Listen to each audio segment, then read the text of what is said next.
This week's conversation with Yvette Stanton is sponsored by the Embroiderers Guild of America. Here's a word from EGA President Lee Peacock about one of EGA's true gems. Hi, this is Lee Peacock, President of the Embroiderers Guild of America. Did you know there's a virtual exhibit that is open to members and non-members of EGA? The 22nd Through the Needle's Eye, also known as the T&E, tells the stories of the stitchers' cultural journeys toward developing their masterpieces.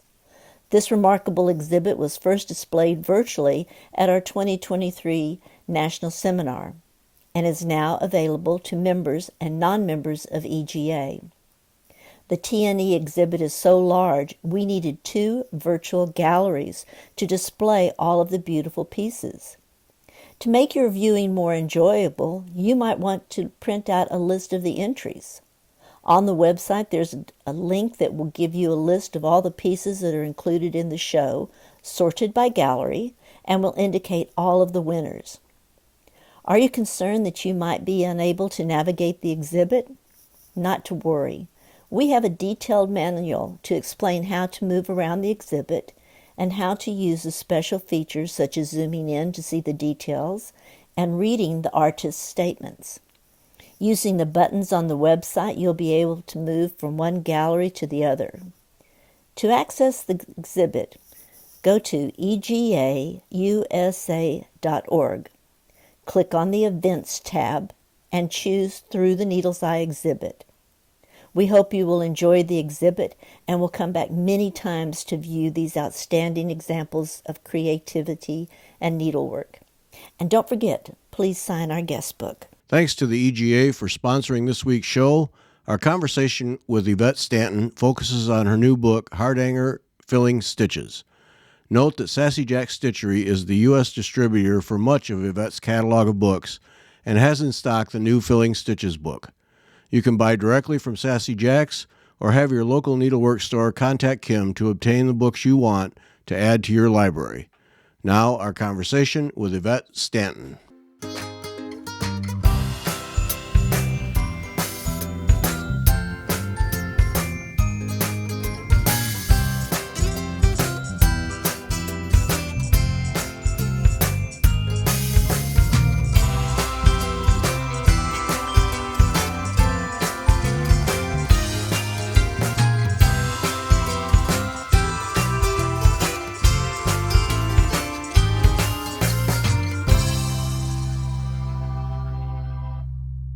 Welcome back. I'm Gary Parr. And I'm Beth Ellicott. And you're listening to Fiber Talk, the twice-weekly podcast for needlework artists. And our artist this week, for the fourth time, Yvette Stanton of Vetty Creations. Yvette, welcome. Thank you very much. Hello. The Queen of Whitework, they call her. Yes. Mm-hmm. Yes. Yeah, I bet you love Apparently. that. I bet you just love that, yeah. At first I tried to sort of like play that down, and then I thought, oh, actually, I may as well own that. Yeah. It's worth owning, yeah. Yeah.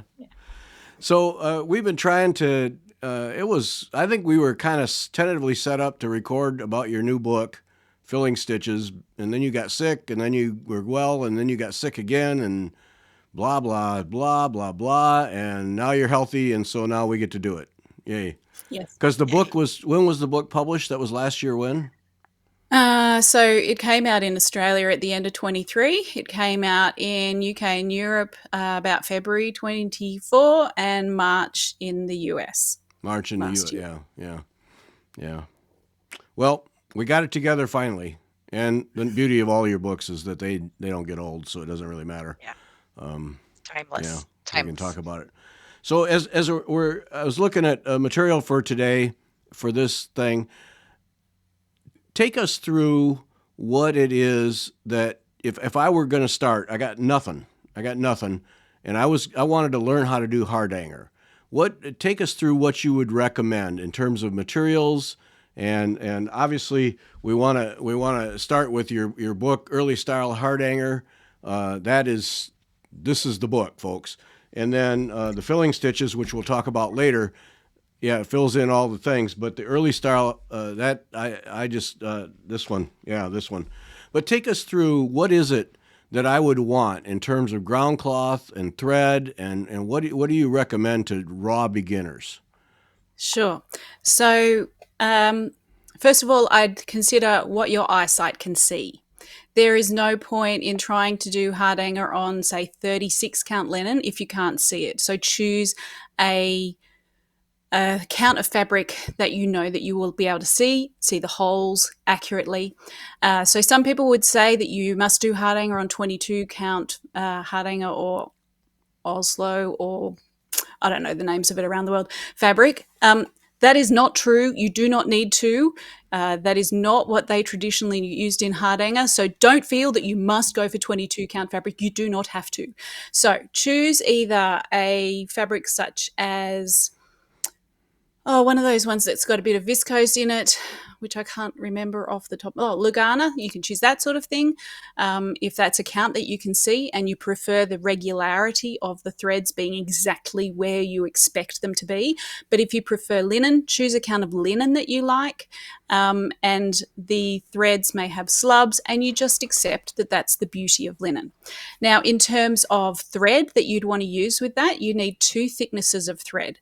So if we're going for, say, a 28 count linen, which is a reasonable sort of size that a lot of people can see, then you would choose a pearl 8, which is the thicker of the two threads, and a pearl 12, which is the thinner of the two threads. And so the thick thread, the pearl 8, would be used for all of your satin stitch, and the pearl 12 would be used for everything else. Now, some people like to have a different size needle for both of those. I actually managed to use a 24, tapestry 24, for both those sizes of threads, and I find that works fine. Some people like to use a hoop. Some people don't. And if you if you already do stitch and you normally use a hoop, you may find that you prefer to use a hoop with your hardanger.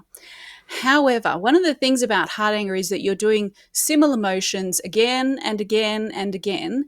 And so if you don't have it in a hoop, you can be making movements that get into your muscle memory. If you're using a hoop, then you're going up and then you're hunting around for the next hole to come out of, and then you're hunting around for the next hole to go back into, and you don't get the rhythm up quite so well. So if you're a rhythm sort of person, if you think that that will help, try it without a hoop. If you're having no success, pop it in a hoop and see if that helps you. So some people will be one way and others will be the other way. And there's no right or wrong in terms of that. Just do what works for you. Okay. The other thing you might want is good lighting and maybe some magnification. Yeah. But if you've chosen a size of fabric that you can see, you hopefully won't need the magnification. And when you stitch in hand, no hoop, no nothing?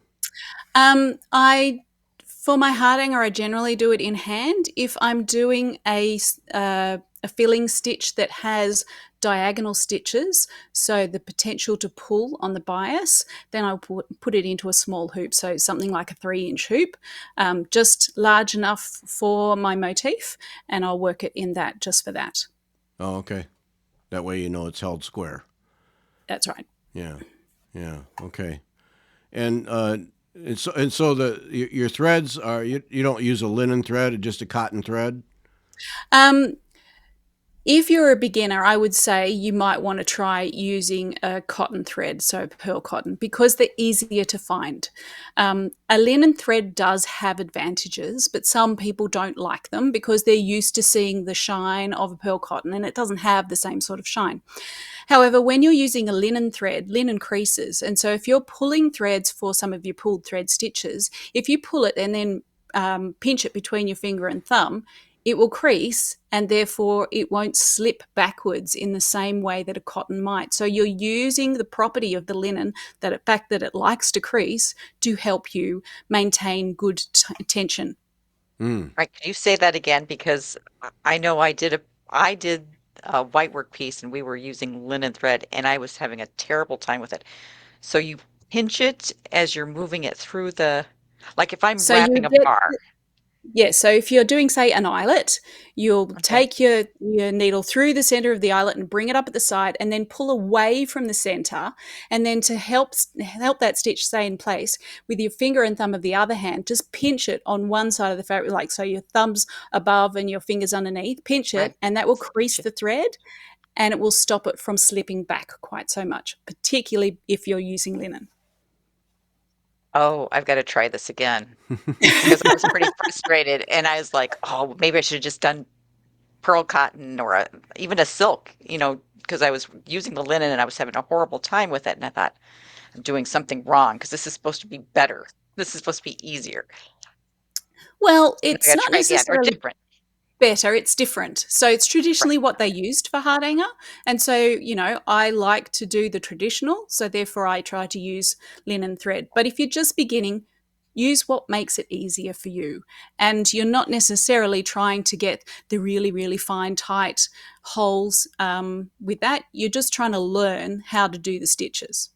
So that might be an easier way to start. But if you want to start with the true traditional, go for your linen thread. Why not? Yeah.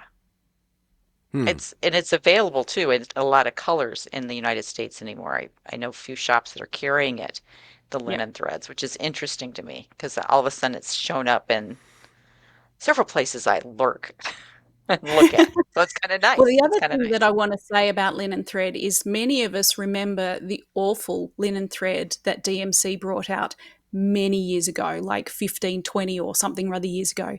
Now, that was like straw. Today's linen threads are not like straw. They can be beautifully polished threads, especially if you burnish them.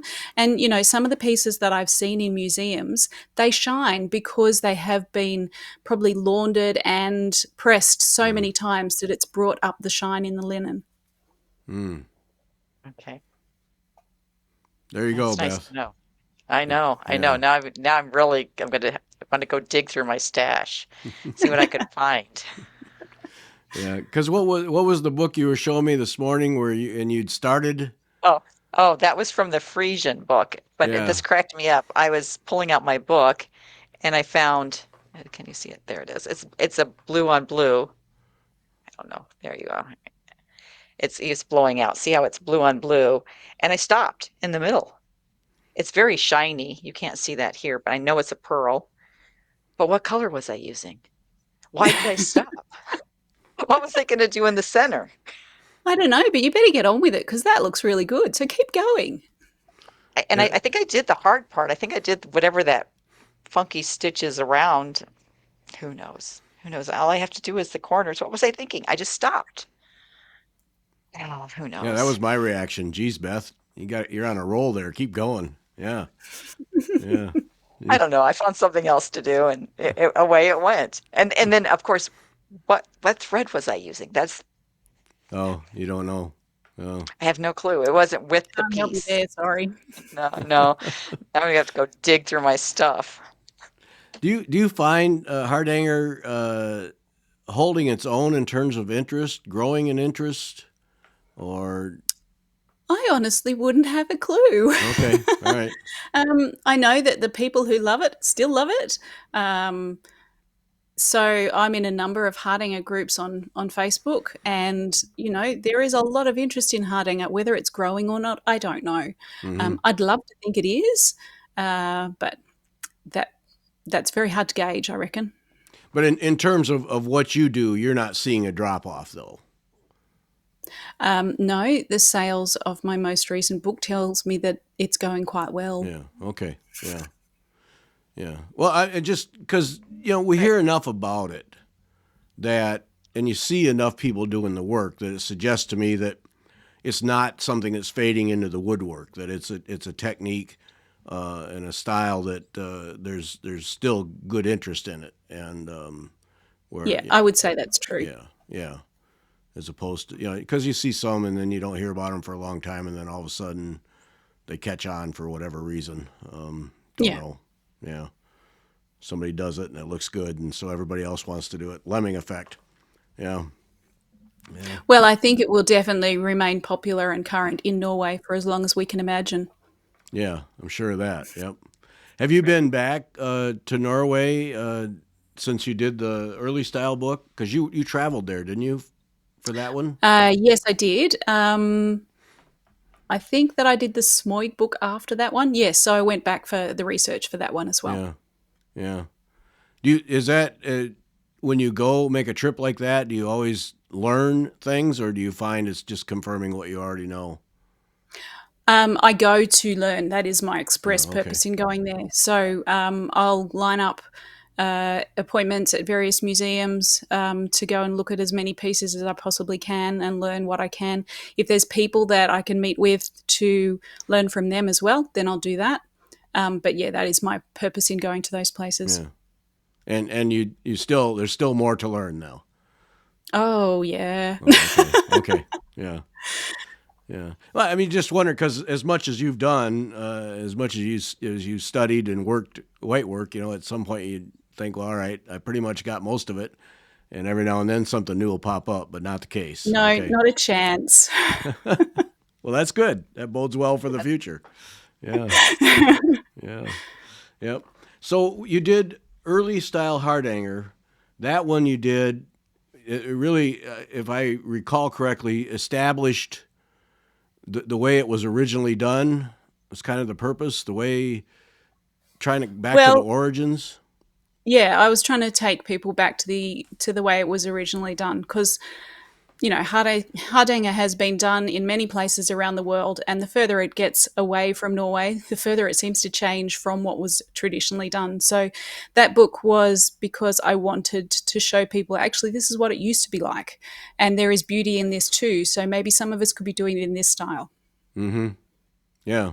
Well, I mean, I think that I know whenever it comes up and people, the subject comes up, I always suggest, use this book because this will take Thanks. you back. Well, but it'll take you back to the origins and get you Yeah. squared away right out of the gate in terms of how it was done, which to me is important because then when you see variations, you have a reference point.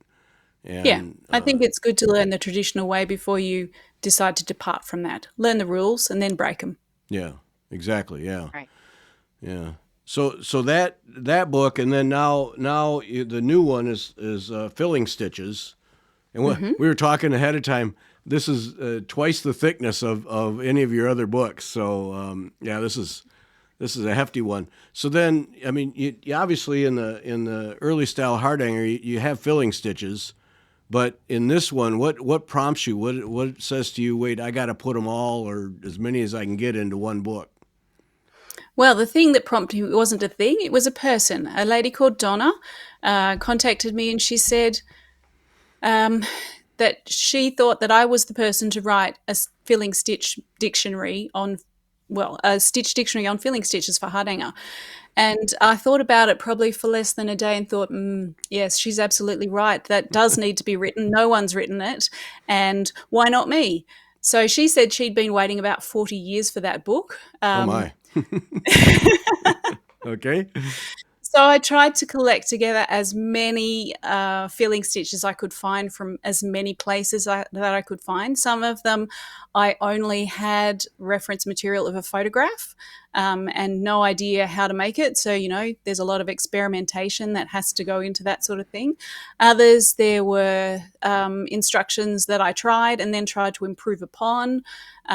So, yeah, a lot of research went into that, which was enormously fun. Yeah, well, that was what I was wondering when you go through the book. I start thinking, how many of these were new discoveries, or like you said, you got a picture, and now I got to figure out how they did it, and hope. Yeah. Well, it didn't matter if you got it right or not. Nobody else has done it, so who cares? Yeah, well, It works. many of them I'd Yeah. never tried before. So that was a process of me learning and then learning well enough to be able to teach them, Hmm. learning what the difficult points were and where people were likely to go wrong, and then trying to solve those problems before they even got to them. Yeah. So, did you at a point where is there any end to these things, or were you pretty well able to define X number and that's about it?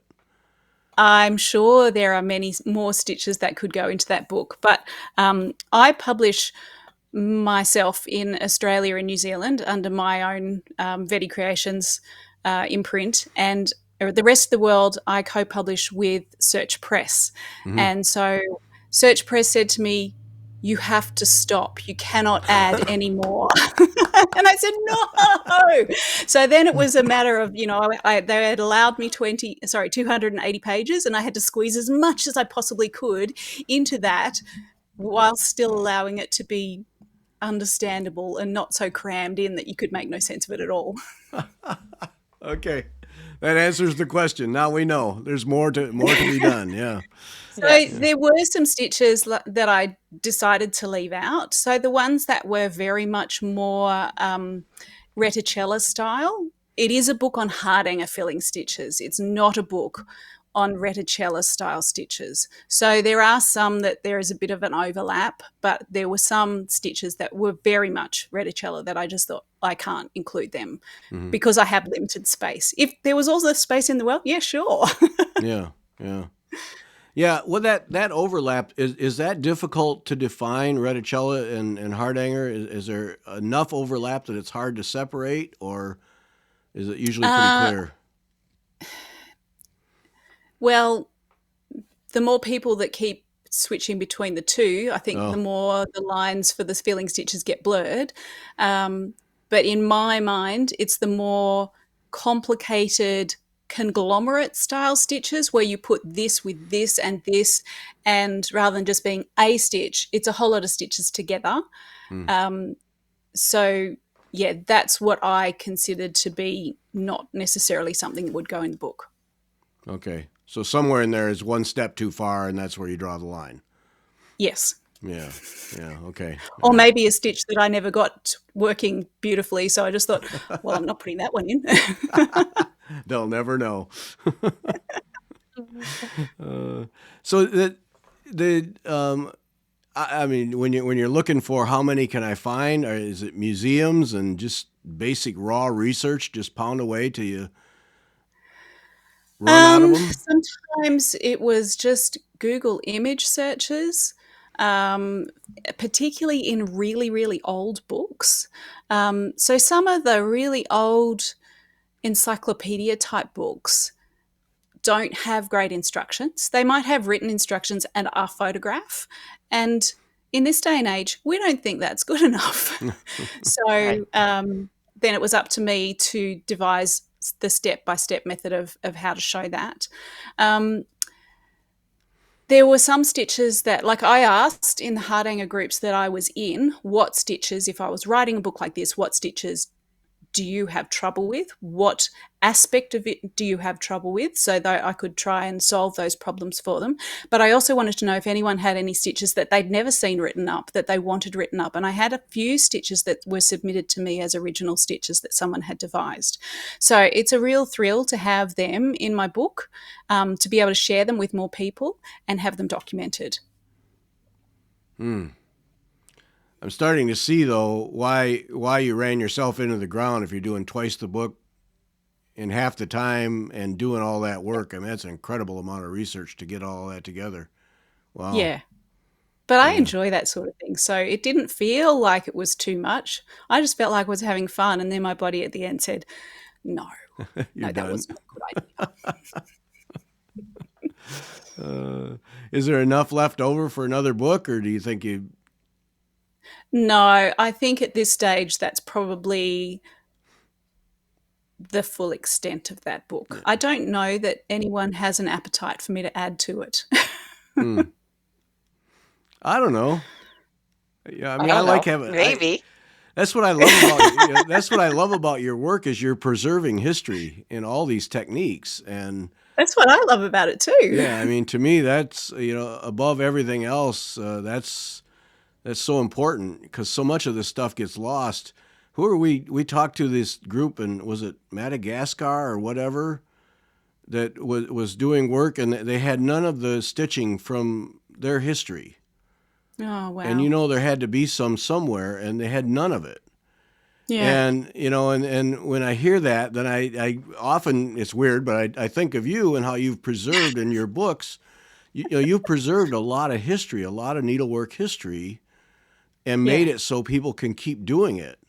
And when you see a culture that has completely lost, that's just it's just tragic because It is. that's I think we're getting to crunch time with that, really, because we're getting to the stage where there are many of those cultural custodians that still do the work are dying out. hmm And that's happening around the world. And very soon there will be a lot that is lost to us. And I think we need to get that recorded while they're still with us. And I think that that's really, really important. yeah. Oh yeah, I do too. Well, I mean, Yeah. you have your Ukrainian book, and you think of what's gone on in Ukraine in the Yeah. past 3 years, and how tremendous amounts of art and culture have been just destroyed. Yes. And and you at least there's a book that has documented and kept the needlework aspect of it. I mean, that's an important role to play far beyond just the needle and thread. And Yeah. Well, I think in Ukraine, stitching has had a very important role over the last while, um, because there's been a lot of particularly women doing it while their men folk are off at war. It brings them comfort and solace, but mhm, also it's an if when they're doing traditional styles of Ukrainian embroidery, it's expressing their Ukrainianness, which is something that they really want to do at the moment. And for my book to have played a small part in that, that's really lovely to think about. yeah, yeah. Well, I think I would suggest more than a small part. I mean, you've kept it alive. It's there. It's documented. Um, There are other Ukrainian language books on that style of embroidery, so I'm not the only one, but I'm one of them. yeah. Well, you're the only Yeah. one I can read, so yeah. But it's just I just think it's an important role because what do you have? How many books do you have? 11 of them now. Yeah, 11 and what? it shocks me too. Yeah, because what nine? You have the left-handed and the right-handed, and then the rest of them are all techniques that you've researched and preserved. So Yes. yeah, yeah, yeah. Any left-handers out there, you want to own Yvette's a left-handed book for book. Yeah, don't say that. It's out of Oh, print, that's so right. It's they'll, out that of will, print. You that'll don't just want make to. them very frustrated. But it is my plan to revise that. I'm a lot behind where I wanted to be, having been sick all last year, but things are happening. So Watch for one it. day it will be back in print again, as will the Ukrainian book. Watch for it in the near future. Yeah, Right. yeah. Right. Don't say now. All right, in the future, somewhere down the In the road. future. Somewhere down the road. Somewhere Yeah, down the Yeah, road. don't put any pressure on me. I just don't do well with that. yeah. So the filling stitches then, I assume that people that you interact with often have found new avenues with it in terms of I didn't know that one existed or Oh, I'm sure there's been a lot yeah of people. I mean, I wrote the book and there was a lot that I didn't know existed. So yeah, I'm sure other people have found that too. yeah yeah. Well, that lady that did the sampler out of the book that you posted just the other day, holy Yeah. smokes, wow. Yeah, it was That was beautiful. gorgeous. Yeah. I do have quite a few people that send me photographs of their finished samplers, and it's really lovely to be able to share them because I think it encourages other people to think that I could do that too. Mm-hmm. But it is just, it's, well, someone commented to say it was a triumph, and I thought, yeah, it is a triumph. Anyone that completes it it's a real triumph because there's a Yeah. lot of work and a lot of learning. Right. To make it look nice, because I think if you're just gonna, some of these stitches are difficult. I mean, I've Yes. done a few of them, and to get the tension right, to get them to look nice, if you're going to use it as a learning piece, you're still going to be to rip in and out, or to practice on a doodle cloth and then Yeah. put it on your piece, because ripping out woven stitches is not Yeah. fun. Yeah, having done it, having done it, but all the learning that would go on if you to do the whole sampler. I think that's what intrigues me, because I've done a little bit of reticella, I've done a little bit Mhm. of hardanger, and I think I got to do this because it has all those. It hits all the buttons for me. It has all the little squares, and you get a little I don't know, what is that? A little adrenaline kick when you finish a little square. I've done a motif. Yep. Yay! There are so many different parts of it that you can celebrate each little bit as you complete it. Yeah. hmm Now Yeah, that has and this, every filling stitch in that sampler. It does not. No. No, I was not able to squeeze them all in there, but there are most of them in it. Yeah. It's impressive. It's an amazing Yeah, that's piece. Yeah. gorgeous. Yeah, yeah. Yep. Oh, yeah. And I always think of, but I was looking at this at the back. I like all these. Okay, so see, it's like a merit badge thing again. You've got the merit Yep. badge going on, where if you you do all the little stitches, Tick them make off yourself a little. as you've completed them. Right. I'm thinking of like the Girl Scout. I don't know what they have in Australia, where you had the, Yeah, they have that you too. know, the Yeah. yeah, the metric, the badge sash that you could, you put them all on there. You just have a little sash with all the filling stitches. We got to get Beth a Sorry. sash. We're just gonna have to make her a sash and start giving her little badges. Yeah. Yeah, that's right. That's Yeah. right. So you set out with this book, but the cool thing is, so one would think, all right, these are all filling stitches, so I need the beginner book, but you have this section in the front to help people get started too. So Yeah. the book is really well set up. I thought it really, no matter who, you get this book and there's enough in here that you can really get going. Yeah, I don't consider it to be a beginner's book, but I wanted to put enough in the beginning to show people the basics to get started, but also some people have learnt bad technique Mm. from, say, YouTube channels that are just teaching a way of doing it, which is not necessarily a good way of doing it. And so I wanted to explain this is the way I would do it, and this is the way I have found get excellent results. And those sorts of things that comes with experience. But yeah, I wanted to put enough beginner information in there that you could make a start with just that book if you wanted to. But I don't consider it to be a beginner's book Right. because Right. there's so much in there that is well beyond the realms of a beginner. And I Right. wouldn't want them to think, oh, let's launch into, say, Queen Anne's lace stitch, having just started Hardanger yesterday, and I will get a fabulous result. Well, you may, but you may not. Yeah. Yeah. Yeah. Yeah, yeah, a little complicated to jump right into that one. But you have one of the main things I think that scares people about Hardanger is if I cut the wrong threads, what Hmm. can I do?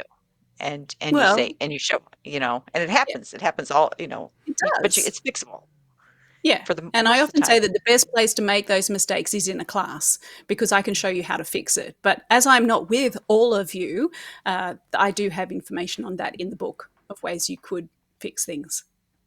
Yeah, Yeah, I was and glad that's to see always that. Yeah, mhm, I was glad to see it yeah, because the first time I did it, I thought you cut the wrong thread and it's just trash. And No, doesn't have to be. Sometimes it is such a bad mistake that that is the case, but usually there is some way of fixing it.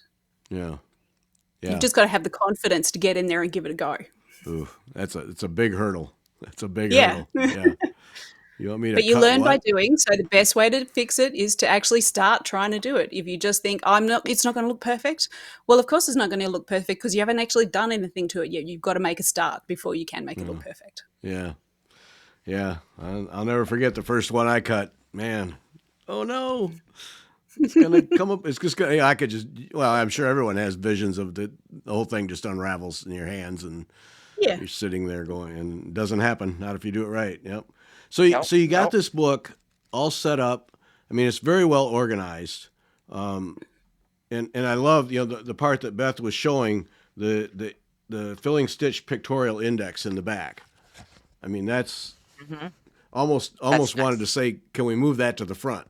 Because it's just really, to me, that's really excellent in terms of That's why I wanted to put it there because I thought it would be incredibly useful to have something like that. yeah, yeah, Yeah, to Because get often it's we nice though think, that. oh, I need a stitch that looks like this. And then you can just go to the pictorial index and think, oh, well, I could try that one or that one or that one. And it's Mhm, it's much easier than leafing through the whole thing. right, right. And I love in the book how you not only have the little pictures of the drawings, you have the actual the stitch of how it looks like with the threads, the little last picture there, which is nice because sometimes if you just have the pictures, you're like, well, this mine doesn't quite look like the picture. I mean, I need the image, I should say, not the picture. But and then you Yeah. have the picture and you're like, oh, okay, that's how it's supposed to look. Yeah. and The that's helpful. photograph gives you something to aim for. Mm-hmm. Mm-hmm. Oh, I just saw this wheel stitch. I've got to try this one. Oh, sorry. Distracted by the book. Yeah, that's the problem doing these shows with I Beth know. is yeah, the squirrel factor I, gets in the way. Yeah. all the time. All the time. And I know because okay, so the sampler doesn't have all the stitches. Do you, but I could pick and choose which ones I wanted to put in there. I wouldn't Yeah, have to you can necessarily follow replace yours some of the ones that exactly. you don't like or whatever. If you think there's a different one that would work better in that spot or the one that you want to try, well, take something out and put yours in. Yeah. Wouldn't that be just so lovely to have that finished, Gary, just stitched up and hanging Oh, behind me? mind blowing. I mean, it's beautiful. Well, I am disappointed that it's not already there. I know. I know. Uh, It's like, oh, but I gotta have, go what? I just have to start it. Just take a start it. You do. You got that Frisian one that you have started too, so you might as well start a whole bunch of them. Yeah. Well, this is just a little practice. Oh, okay. That doesn't That's what count as that is. anything. Yeah. But that and that's the other thing about all your books is the diagrams Hmm. are just superb, and Thank you. I mean they really are because if there's they just eliminate any question about where to go over, where to go under, where to go through, and every little step documented. It's really. But that's in all your books, right? I mean, all of them. Yeah, I work very hard to make them to be as clear communication as they possibly can be. Yeah, yeah. Right. And that's nice. I think that what's when I was excited about this book, I was working on a different whitework piece, and the only I had it was a Reticello book I was learning from, Hmm. and it was okay. It was all right, Yeah. but now I was like, I wish I had this because this would have made some of those stitches a lot easier.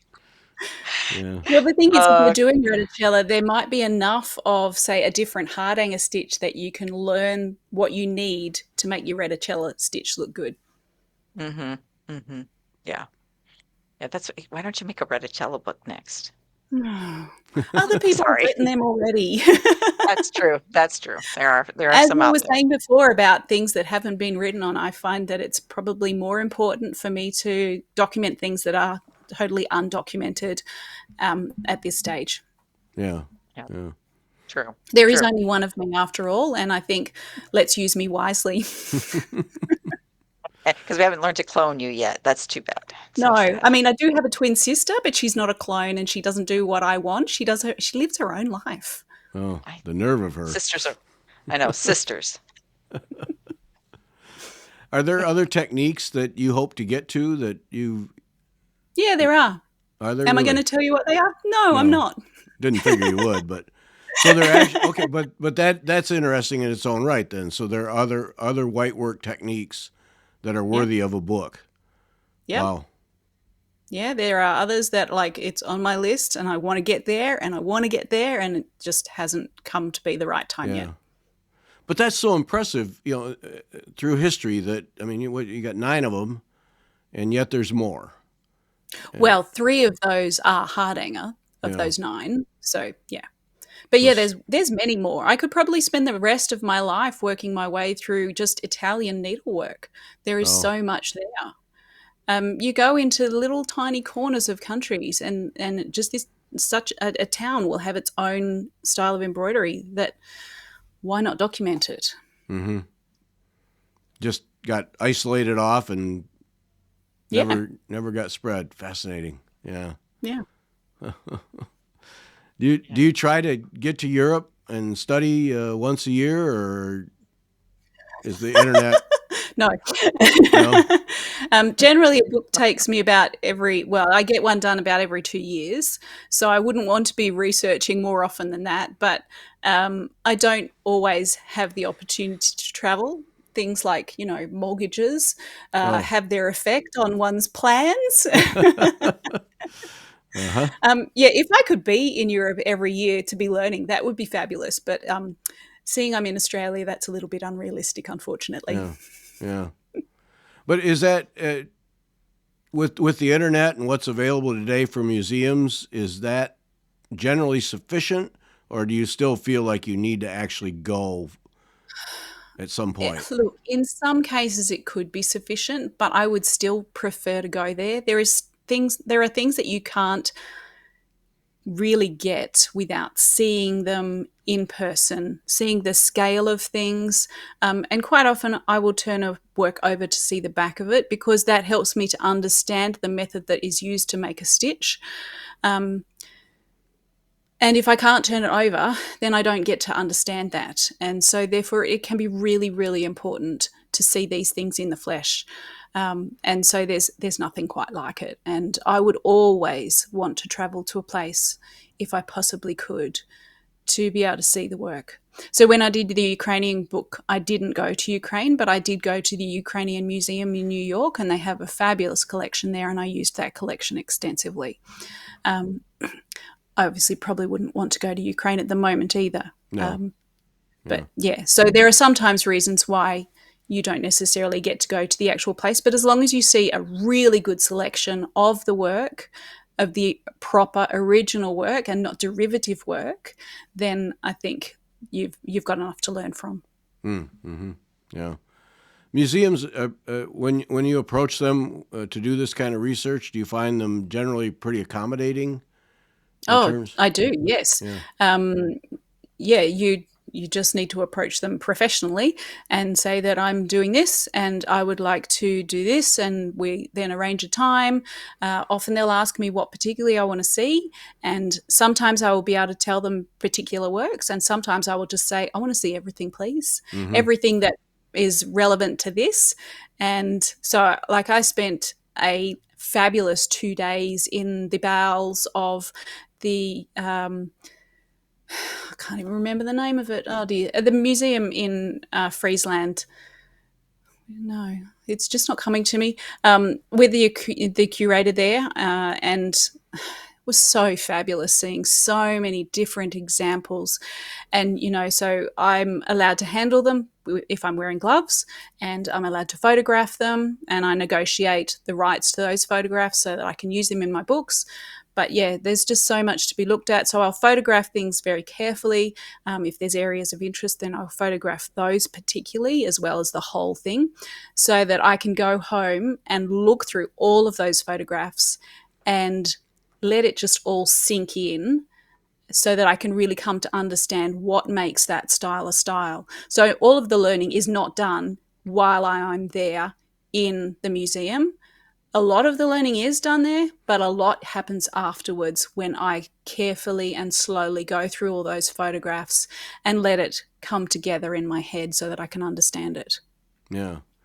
And then sometimes I will find that there's a detail that I didn't get enough information on. So I have in the past gone back to the curator and said, do you have any photographs of this that you could send me, please? And where they're able to, they send me those things. Yeah. Because that was the next thing that I was going to ask you about, is when you're in those situations, you're trying, at some point you can't absorb all of it in the allotted time. Yeah. You would have information overload. Right. So you just collect as much as you can so that when you get back home, you can sit down and with a clear mind study it and take it in, but it's really just get as much as you can recorded in the time. Yes. Yeah. And then the process of taking it all in can take months. Yeah. To just carefully go through it and think, what are my questions? And sometimes I'll be able to ask those questions of the curator. Sometimes the curator, that may not be their area of expertise. They're able to help me access the collection, but they don't necessarily know the answers. So then I've got to work it out either for myself or find someone else to ask. Mm.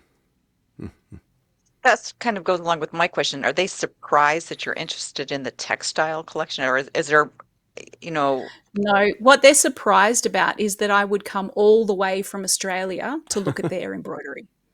Okay. And I say, but it's beautiful. Why wouldn't I? Mm-hmm.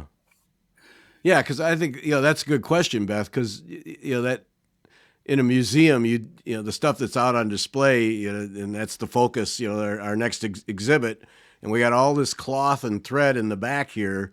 Nobody's ever interested in that. Then I want to see it. Yeah, I want to study I it. don't know that that's the case at all.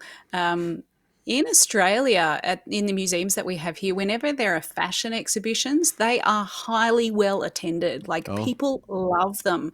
So, I mean, that's fashion, which is not necessarily the same as textiles, but it does have a textile element to it. And I think there is actually a lot more interest in textiles than people would generally think there would be. mm-hmm. So like I might be the only person that goes and has a look at that stuff within a certain period, but there would be others that would be interested in it too. So Yeah, I don't think I'm just the only person that gets to yeah, see these things. yeah, yeah. Oh, it's got to be so much fun to go in the back room and just be able to spend a day studying that kind of history there. Oh, it's fabulous. Yeah, and Yeah. documenting it, and yeah. Now, Yeah, when so you're I'll be taking photographs and making notes mhm. while I'm there. Yeah. Now, when you come back with that kind of information, photos and everything, and you're studying it, what are the steps you're taking? Are you studying it and then diagramming out? Say you're going to do filling stitches. Are you diagramming it out? Do you get needle and thread out and say, let me see what if I can execute this? How do you go I about will that? I will always try it before I try diagramming it because I've got to know. And I won't try it once. I will try it many times. And so, particularly when I was doing Edelweiss stitch, which is a nasty, nasty stitch that people like, but oh my goodness, I would avoid it if I possibly could. Um, Beth so had I've never noted been that. taught how to do that. I So did. I was I did. working from a range of instructions and then trying to understand where people would go wrong, which was easy because I was going wrong there too. Yeah. So it was a process of me trying again and again and again to improve the result that I was getting until I was happy enough that I would think, well, if I do that, that'll turn out like this. So therefore, I need to tell people how that is. Mm-hmm. You know, if it helps me create the stitch, then it's going to help you create the stitch too. So yeah, there is no way that I could possibly write a set of stitch instructions without having tried the stitch first and figured out where people might go wrong and then tried to help them through those difficulties. Yeah. Yeah. That Yeah, was on. this is not a big beginner stitch. You can No. see that, and then this is one that would definitely take a practice a few times because Yeah. yeah. I Yeah. mean, I it's intriguing. I want to try it. I've got to Yeah. at least try it once. I might not try it Well, again. when you do try it more than once because you probably will improve. So my first attempts were just horrible. Like they really look awful at the time. I thought, oh, that doesn't look too bad. And then as I went on, and when I was up to say the 20th iteration, I looked back at those first ones. And, oh my goodness, that's disgusting. So again, a little doodle cloth and a little bit of practice. I think that's It might need to be a definitely. big doodle cloth for something like that stitch. Yeah. Yeah, but I think it's important to I think sometimes people are afraid to stretch themselves, Yeah. and to try something new. Um, and this one to me, it's like, okay, I've gotta try it. I mean, it's so overly complicated. I mean, it looks beautiful. That's what Yeah. intrigues me. It looks like a little flower, little star, and texture. Well, I Yeah. think in writing any of my three stitch dictionaries, one of the reasons why I've written them is because so many of us stick with our favorite stitches, whether that's just general embroidery or whether that's hardanger. And there are so many more stitches out there that are worth giving a go. And you might find, oh, this is my new favorite stitch, which if you'd never tried it, you would never know that. hmm Mm-hmm. True. True. Yep. And the only way you can know is if you play with it a little bit. You might not Yeah. like I know I think it's the Palestrina knot. I've Oh, I tried love that that stitch. and at first I didn't like it because I think I was using too thin of a thread and going too Yeah. far apart. But once I scooched my knots closer and used a thicker thread, I was like, Yep. oh. this is Yeah. better. This is better. Yeah. But I didn't know when I first did it. I think I was using two strands of floss and too far apart, and it was like, this doesn't look like much. Yeah. But it was fun to play with. It was, I mean, but I didn't until I played with it a little bit. You wouldn't know. I mean, Mhm. and I was the same with these filling stitches. Um, you need to try them. I mean, how are you going to know if you're going to want to use them on a project? Yeah. I'm thinking about that project. Let's go get some thread and some needles. That's gonna sleep tonight. Oh man. So this is not so relevant for hardanger, but for general embroidery, one of the things that I think we need to do is try these stitches with different types of threads because they will behave differently. Now, it's not quite so relevant to hardanger because we generally just use one type of thread or, well, cotton or linen. But with other embroidery stitches, try it in a pearl cotton, try it with a stranded thread, try it with crewel wool, try it with something thick, something thin, and they will react Shiny. differently. Yes, Yeah. shiny, furry, fluffy. And some you'll get a really good result with, and some you won't, but you will learn this stitch looks really good in this thread. And you Mhm. just don't know that unless you try it. Right. Right. Yeah. And you have to. And just to play, just to take the needle and thread and do it yourself. You can look at Yeah, images of it, but you need to try it yourself, I think sometimes. Just, play exactly. with it yourself. Play with it I yourself. get a lot of people who ask me questions like, should I use this thread with this? And I will say, I don't know, give it a go. If I want Mhm. to answer that question, the way I answer it is to try it. You don't need me to try it for you. You can try it yourself. Yeah. Yep. Yeah, it's just needle and thread. Yep. Just needle and thread, just needle and thread. You said something in your book that struck me too. You made the statement, along with the more understated and demure pulled thread stitches, it is the cut work that creates drama. But I think it's important that you need that those pulled stitches in there because when I look at the cover of the book, and you Yeah. have this beautiful drama going on, but Hmm. then if you didn't have the cable work in between, it misses something. It Yes, misses it something. You does. got to have So when both. I'm It's the designing, texture. yeah, yeah. When I'm designing, I'm thinking about open and closed, heavy and light, full and empty, and all those sorts of contrasts. And you need the full range in there. So if we just had areas of really dense stitching and really open stitching, well, you need something in between. And that is where your drawn thread stitches, your pulled thread stitches come into play. So your eyelets and your cable stitch and your four-sided stitch and those sorts of things. So they all go together to contribute the whole. And without those things, it just doesn't have the right balance, I think.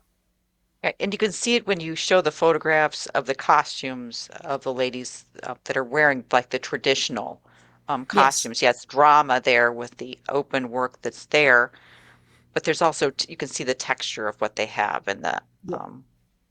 the rest of like their aprons. I mean, is what I'm thinking of in particular from that Yes, you show in the photographs. Mm-hmm. And I think that's so important. I think you got to have both. you do. It, and it's like, and to me, it's like if you're using color and you only have really dark and really light colors, you've got to have Hmm. that medium in between, You do. or it doesn't work. It doesn't work Yep. properly. Hmm. Yep. All right. Hardanger filling stitches. If you don't already have it, go get it Hmm. Please. because Absolutely. Thank you. you need to have that, and Every time the I her see early style. Please. Thank you. Yeah. No, I think anybody who wants to give it a try should have the early style Hardanger by their side as they go through it because it's really well done. So, yep. So on top of this, then we have design work and teaching. You're teaching Hmm. classes Yeah. in well, you teach in your home. You travel in Australia. How do you go about that? Well, obviously, in the last year, I haven't done any teaching at Yeah. all because I spent the whole year being sick. But generally, I would travel a bit to teach. I have been teaching in the past in my hometown here, which is just a tiny little rural town in New South Wales. But where possible, I like to submit to some of the big overseas seminars. I've done quite a lot of teaching in New Zealand in the last few years, and I love doing that because they are such warm and friendly people. You will never find me not wanting to go to New Zealand. But I know that people in America desperately want me to come back and teach again, because I did the Embroiderers Guild National Seminar in 2019, which is a while ago now. So I will just keep submitting until something gets accepted. Just because I submit doesn't mean it will be accepted, but I try to put my best foot forward and present a range of things that might fit with other people's submissions as well. Because the thing is, I'm very expensive to bring over. Yeah. Much more expensive than a person who lives in the US. So to get me into the country, I mean, you've got to pass the visa requirements and all of that. It does make it more of a hurdle for me to jump over, but I will just keep trying until it happens again. Mm-hmm. Yeah. Yeah, it's more than just having somebody hop in a car and Yeah. drive Yeah. to the I city. can't just enter your country and start teaching. That would actually be illegal if I was on a tourist visa. So, and I want the opportunity to be able to come back again. I don't want to get kicked out. So I like to do these things properly. Yeah. And just so people understand, because I forget when we talked about this, is that there's like to come to the States to teach something, you have to. What do you have to get? Is it they don't want you teaching because you might be taking somebody's job, or what? How does that all work? Well, I don't actually know. I'm just a victim of it, you could say. Okay. But I figure that for me to get a visa to come into the country, I have to be not taking the work that someone who is already within that country could do. So therefore, the things that I offer have to be something that are uniquely something that I can offer. And then hopefully that will pass the test and I'll get the visa. And people who are making this decision have never stitched a thing in their lives, so yeah. I imagine that's quite true, yes. Yeah, I'm pretty confident it's true. Yeah, yeah. I just struggle with that whole concept. I mean, Oh, I think that's quite reasonable. I don't want to be taking work from someone else who should rightfully have that. But if there's something that I can offer that no one else is offering, then yes, please let me in. Please let me do it. there's 9 books worth of it. 9 books worth of it. Yeah, we don't. Yeah. You're not going to hurt anybody. Jeez. Yeah. So then, do we do online classes? I know that's an issue for you, is online classes, just because of the interaction that you need. Yeah. So a lot of people think, oh, we can't really afford to get Yvette over here, so we'll just ask her to teach an online class, which in theory sounds fabulous. You know, it is a cheap way of getting a teacher from a long way away into your lounge room or wherever it is that you're taking the class. But for me, teaching Hardanger and very, very exacting things like that, it's quite difficult to teach online. I can show you what I'm doing very well, but when I'm in the actual classroom, I'm wandering around the whole time and checking people's work as I go and offering feedback. Now, sometimes I will just wander up to someone and I will see that they've made a mistake. They won't necessarily pick that up themselves until maybe further down the track. But if I can get them at the point where it's not the point of no return, then that's really helpful to them. If I'm on a screen in a different country, I'm not doing that wandering around the classroom. And it would mean that someone would have to know already that they've made a mistake to come and show it to me and say, what have I done here? Then there's the difficulty of seeing through their screen enough detail to be able to understand what they have done wrong. I mean, it is possible, but it is not the ideal way of teaching something that's so exacting. If it wasn't so exacting, then it wouldn't be so much of a problem. But if someone's one thread out, that may make the difference between something that falls apart and something that works beautifully.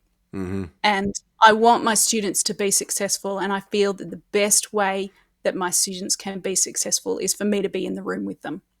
Yeah. As frustrating as that is. Yeah.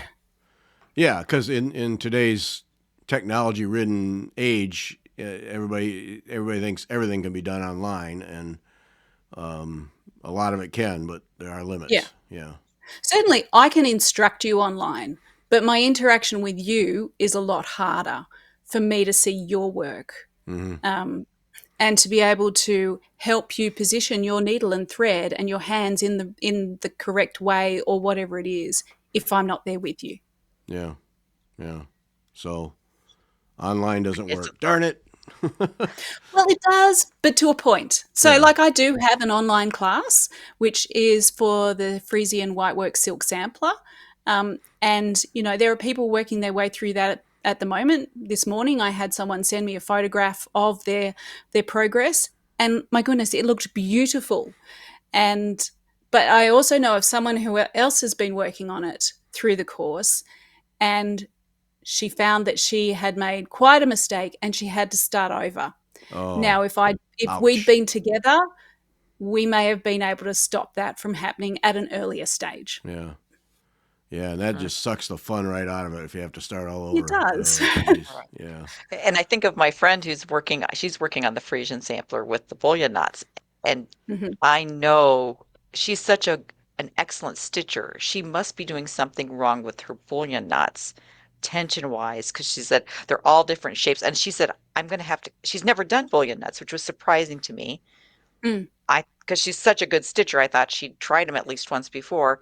She says, I'm going to have to take them all out again and redo them. And I thought, I've got to get to her and say, did you watch Yvette's video on YouTube? Because you have a great explanation there. I know it She helped would me love improve that. my bullion nuts. But Yeah. Yeah. I'll have to see if I can get a hold of her. But yeah, it's one of those things that, because she is such a good stitcher. If you were sitting there watching her, you'd say, oh, well, let's try that this way, you Yeah. know, and she would be ripping a whole row out and bullion nuts, Yes. Oh. Because the way I teach my bullions is a bit different to the way some people do.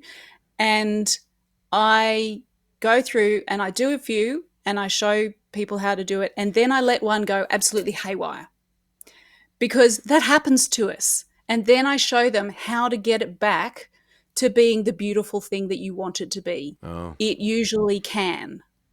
Unless it is so knotted that you have to cut it out, usually a bullion can be resurrected. Hmm. Yeah. I'll keep that in mind next time I do one. Just keep trying, keep trying. Usually what it is there's too much thread, and so you need to keep pulling the end of the thread, the working end of the thread, till you have gotten all of that extra out. And then you need to stroke it and stuff to get it back into shape, and so that it's got beautiful, beautiful wraps around that central core. If it looks wonky, you've probably got too much thread in one part of it. Hmm. So just keep pulling until you've got all of that extra out. Mm-hmm. Yeah. Sounds easy, doesn't it? Oh, yeah. Yeah. And a good needle and the right needle too. That was the other thing. I think I Yeah. suggest she use a different needle than what she was using, a Milner or a straw or Yep. something with the eye that's even with the shaft.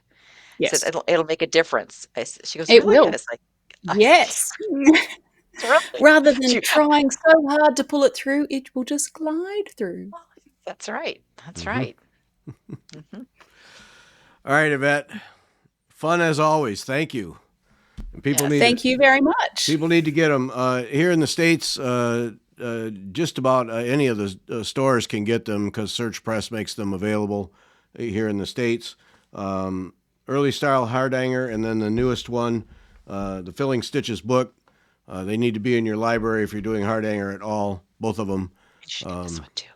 And then This one too. Frisian Whitework, because Beth wants somebody to stitch that thing with her, I think. Yeah.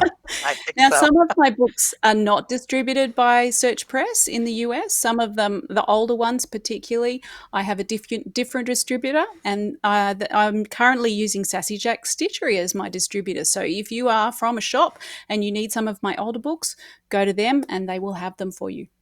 Yeah, thanks for mentioning that. I'd forgotten that. Kim has, because I remember she said she got the boxes one day.